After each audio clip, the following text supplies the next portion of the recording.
امام عاشور معاك كولر يا ابني. الحمد لله، انت اللي عامل ايه؟ تمام. بقول لك ايه، اركب عربيتك وتعالى. ايوه ايوه دلوقتي يا ابني. يا حبيبي بقول لك اركب عربيتك وتعالى. فيش هتيجي تتفرج معانا على ماتش حرس الحدود وتاخد معانا بطوله كده، تحتفل معانا ببطوله كده فاتحه نفسي. ايوه يا ابني انا عارف ان انت لسه جاي. ايوه مش عدى عليك 24 ساعه. خلاص ماشي، يبقى خلاص تعالى، يبقى في بطوله. تعالى احتفل معانا بس تعالى. وكمان عاوزك في حاجه تانية. احنا محتاجين واحد بديل لعلي معلول. في واحد حبيبك كده عاوزك تكلموني. ايوه ايوه هديه برضه زيك وزي كهربا كده. طالما العملية سهلة وفيها هدايا خلاص، نستأذن الناس في هدية كمان. طب يلا حبيبي، يلا يلا يلا نيجي مستنيك. بسرعة ها. حبيبي يا أمان، يلا مع السلامة. السلام عليكم ورحمة الله وبركاته. ألف مبروك للأهلي. باركنا للأهلي كتير وكتير وكتير.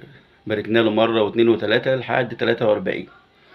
فريق كبير، فريق عظيم، لعيبة رجالة. ألف مبروك لكابتن محمود الخطيب. ألف مبروك لجماهير نادي الأهلي اللي واقفة دايما في ظهره على المرة قبل الحلوة.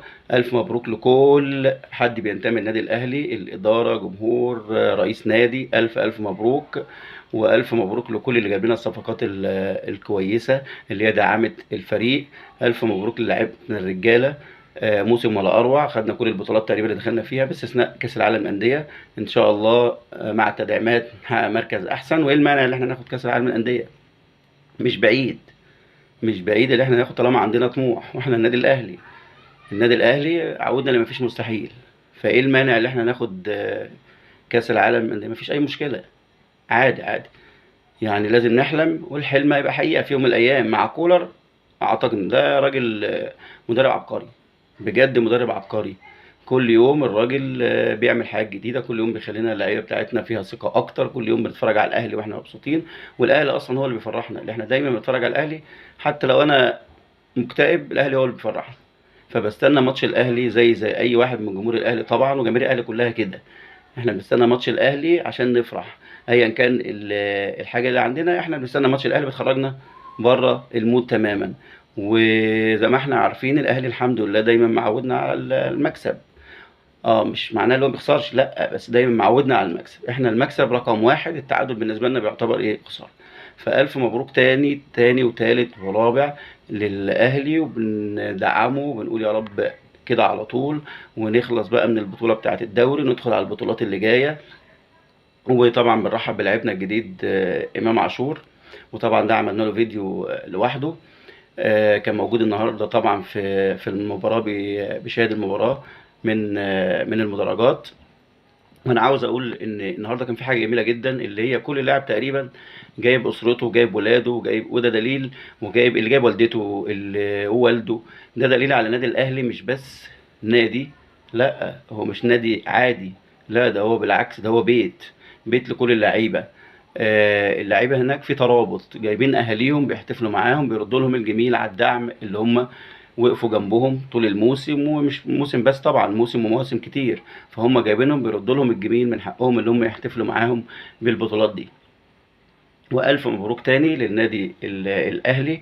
وخلاص امام عاشور بقى لاعب في الاهلي، فمش عاوزين بقى كلام كتير في الموضوع دوت. خلاص هو الراجل بقى في الاهلي، منتظرين منه يقدم كل اللي عنده، يطلع الجديد اللي عنده اللي هو ما كانش موجود قبل كده. كولر اكيد هيطلع منه حاجات جديده احنا ما كناش نشوفها، زي حسين الشحات، زي بيرستاو، زي محمد هاني. الراجل بصراحه طور في مستواهم جدا، وده اللي احنا عاوزينه. ومش عاوزين بقى كلام كتير وهري كتير في الموضوع ده. خلاص هو الموضوع انتهى، اللاعب جه وخلاص. اللاعب مضى وبقى رسميا لاعب في النادي الاهلي، فمش محتاجين كل ده، مش محتاجين نقعد بقى نتكلم في كتير. اللي علينا دلوقتي اللي خلاص هو بالنسبه لنا كاهلاويه، خلاص هندعم اللاعب. طالما ادارتنا دعمته، طالما رئيس النادي دعمه، احنا هندعمه ومفيش اي مشكله. والراجل اعتذر لنا واحنا قبلنا الاعتذار. اعتذر لكابتن صالح سليم، اعتذر للاهلي، لجماهير الاهلي، اعتذر لكابتن وليد سليمان، واحنا قبلنا الاعتذار، مفيش اي مشكله. عادي.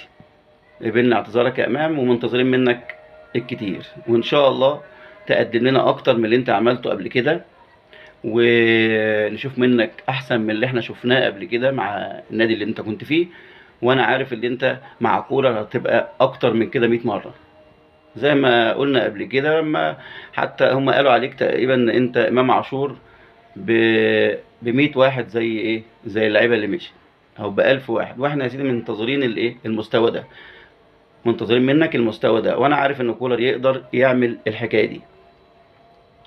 وبنبارك تاني للنادي الاهلي، وبنبارك لجماهيره، وببارك لنفسي وكل اصحابي الاهلاويه، وبنقول لاصحاب الزملكاويه برضو هارد لك، هارد لك، لان موسم صفري عادي، ما تزعلش، مفيش مشكله، الجايات احسن، والبطولات ما خلصتش.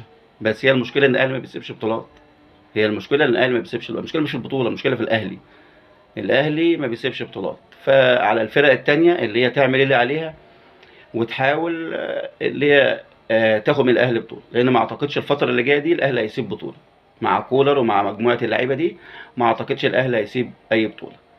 والف مبروك تاني، والسلام عليكم ورحمه الله وبركاته.